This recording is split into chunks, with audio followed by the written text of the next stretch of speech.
हूँ, जो कि चीन और भारत के बीच अभी जो टकराव और तनाव की स्थिति बनी है, इसके बारे में आपकी क्या जिम्मेदारी है।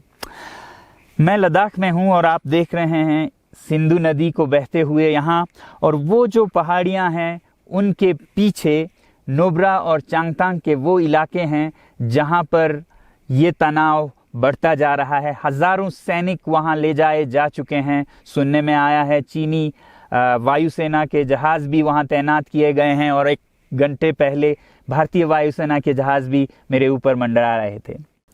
सामान्यतः जब सीमा पर तनाव होता है तो हम आप जैसे नागरिक ये सोचकर सो जाते हैं रात को कि सैनिक इसका जवाब दे देंगे, मगर मैं आज आप लोगों को ये ज़रूरी बात बताना चाहता हूँ कि इस बार सिर्फ सैनिक जवाब नहीं, दो तरफा जवाब हो और उसमें नागरिक जवाब भी हो।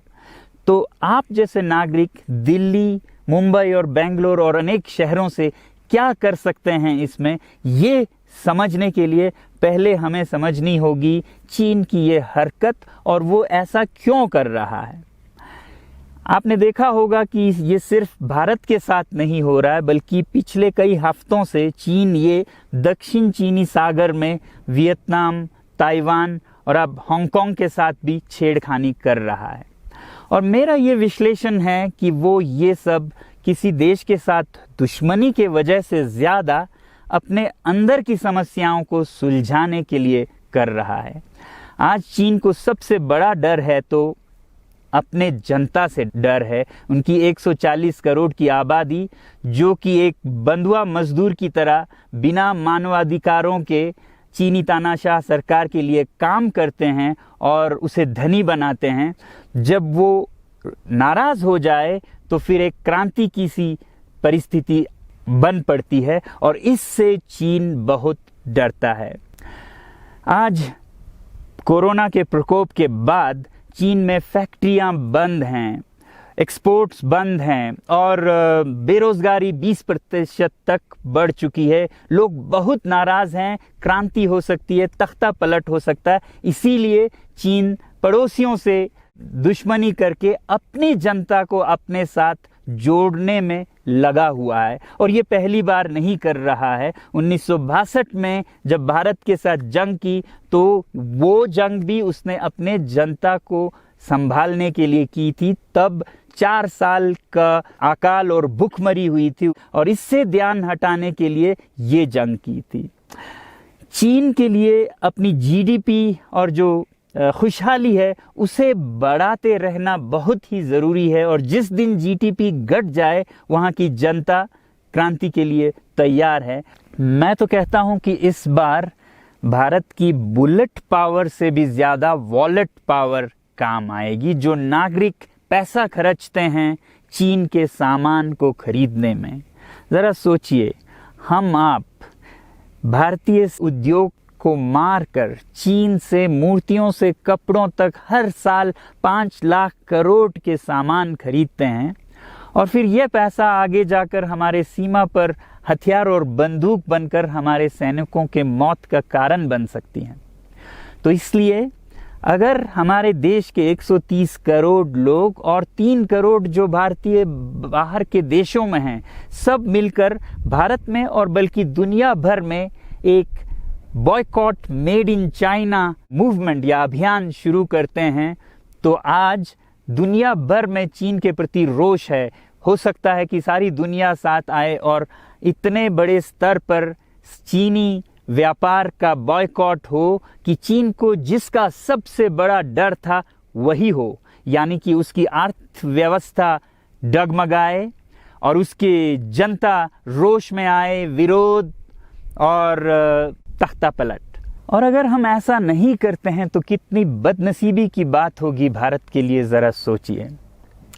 एक तरफ हमारे सेना सीमा पर जंग लड़ रही होगी और दूसरी तरफ हम आप चीनी सामान, मोबाइल से लेके कंप्यूटर्स, कपड़ों से लेके खिलौनों तक को खरीद कर उनकी सेना को पैसा भेज रहे होंगे, चीन की सेना को।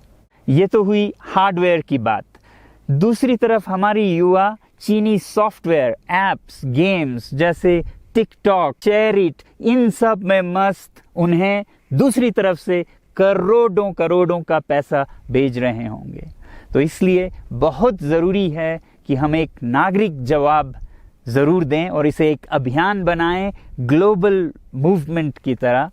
ये बॉयकॉट मेड इन चाइना का जो अभियान है वो भारत के लिए भी एक वरदान साबित होगी।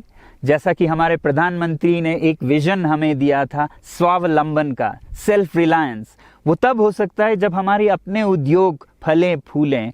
और जब हम बॉयकॉट करते हैं इन सामान का तो अपने देश के उद्योग का, उत्पाद का हम प्रयोग करेंगे और उससे मजदूरों को रोजगारी मिलेगी और सारा देश खुशहाल होगा। बजट होगा कि हम और अच्छी तरह से टक्कर ले सकें सीमा पर भी। तो इसके लिए मैं आप लोगों से अपील करता हूं कि जहां तक ऐप्स और सॉफ्टवेयर की बात है तो हमारे युवाओं को एक हफ्ते में उन्हें अनइंस्टॉल करना चाहिए। Boycott made in China, software in a week and hardware in a year.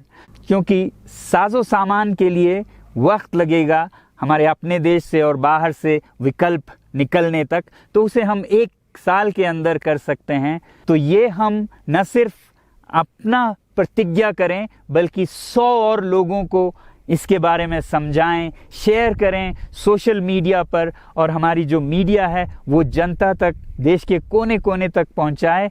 और जैसे ही इसका असर दिखने लगेगा, इंटरनेट से ऐप्स लाखों में, करोड़ों में अनइंस्टॉल होंगे, तो चीन को संदेश साफ जाएगा और यही एक तरीका उसे मेज़ पर पहुंचा सकती है जहां पर कि बातचीत हो शांति की।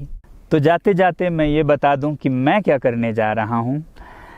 इस फ़ोन पर जो भी चीनी ऐप्स हैं उन्हें तो मैं एक हफ्ते में हटा रहा हूं, बल्कि ये फ़ोन जो कि चीन में बना है इसे भी मैं एक हफ्ते में अपनी ज़िंदगी से अलग कर रहा हूं। और एक साल के अंदर हर वो चीज़ जिस पे मेड इन चाइना लिखा है उसे ज़िंदगी से निकालने जा रहा हूं। हमें चीन से, चीनी लोगों से कोई समस्या नहीं है, चीनी सरकार और उनकी रवैयों से समस्या है। जब तक चीन में परिवर्तन ना हो हमें ऐसा करना होगा।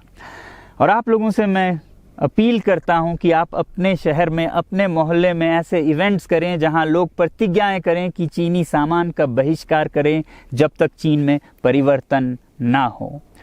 और मैं सालों से कहता रहा हूं कि 21वीं सदी में देश के लिए जान देने की नहीं बल्कि जिंदगी देने की ज़रूरत है।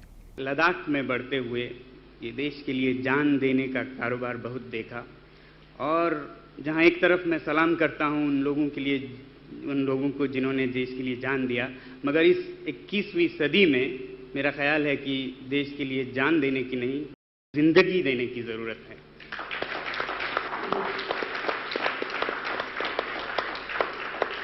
तो आप भी निभाइएगा अपना रोल। जय हिंद।